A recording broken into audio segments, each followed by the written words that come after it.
All right, good afternoon, Mr. and Mrs. Smith. So it's about that time of the week that I wanted to shoot you guys a quick update on the house. I know I haven't really updated you guys since the orientation, so the house is gonna look a lot different than last time you guys seen it. So as you can see on the outside of the house, we talked about all the drainage plane stuff here, but now we're actually starting to add siding onto the house. So they've been working on this now for about 4 days. I'm hoping they're gonna get done with this either today, maybe even over the weekend, but we should for sure be completed with all of your siding on the house early next week. So we're gonna let these guys continue to do what they're doing, stay out of their way, and we're gonna go inside and show you the inside of the house. Sneak in through the front door over here. Hopefully you guys can still hear me okay. I know it was kind of loud out there.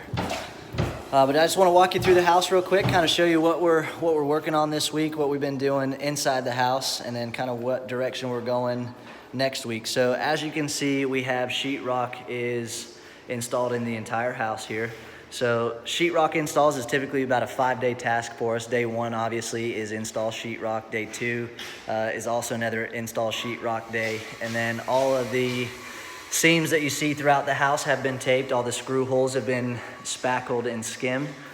So essentially Monday, we are actually ready to start sanding your home site. So they're gonna be in here with all the sanders, creating a bunch of dust and everything, sanding down all the seams and screw holes.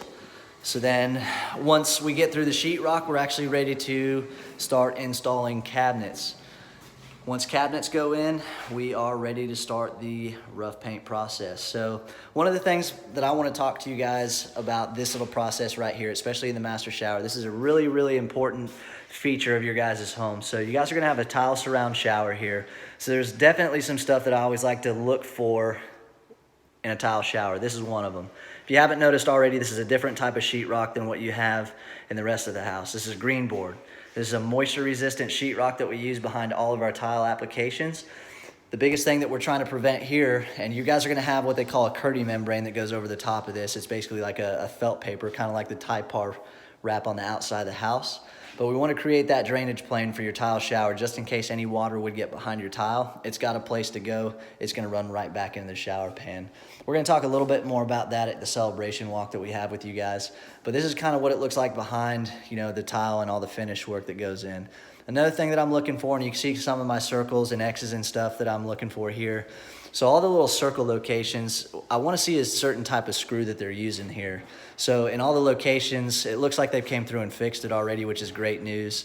I want to make sure that they're using moisture resistant screws here, which they've done. They've came through and actually switched out all the screws that I have circled here with the moisture resistant screws. Sometimes you'll come in here and they'll use the normal sheetrock screws. Is that going to be a catastrophic issue? Not usually, but it's just one of those standards that we have and something that we typically look for in all of our houses to make sure we're able to at least execute the standard that we set for these guys. So they've came in, they've fixed that already, which is great news. Another thing that I'm looking for, I want to make sure that they have the right screw pattern here. I like to see at least 8 inches between each one of those screws, so that we know that that wall is going to be able to support the weight of your tile. So that's kind of a quick little background of what I'm looking for there as far as the master shower, and kind of what we've been working on this week. I'll take you upstairs and do a quick little run through upstairs.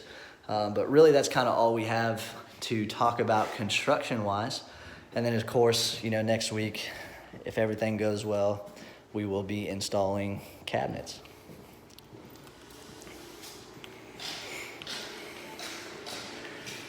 Slide in here to the laundry room, get a little sneak peek of that real quick. The house definitely changes personalities once sheetrock goes up. Cabinets are going to go in next week, hopefully middle of next week, and then we will start on the trim work in the house. You'll start to see all that stuff start getting delivered here relatively soon, so it will be ready for install. Once trim is installed, that's when we're ready to go into rough paint. So that's kind of what we're actually looking at for the next couple weeks. Rough paint is also another 5-day process for us. So that's going to take us into about the next 2 to 3 weeks out. It's just trim and paint.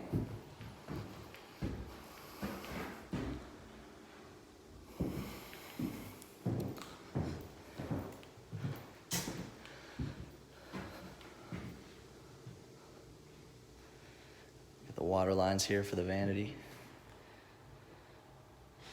fiberglass surround tub.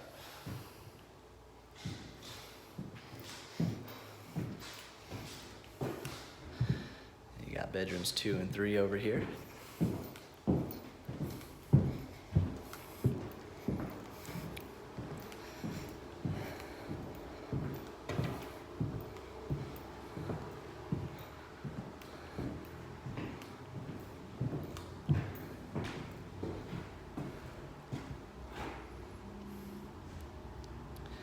Bedroom 4. All right, as always, if you guys have any questions about anything that you've seen here today, feel free to reach out to me and I'll do my best to get back to you as soon as I can.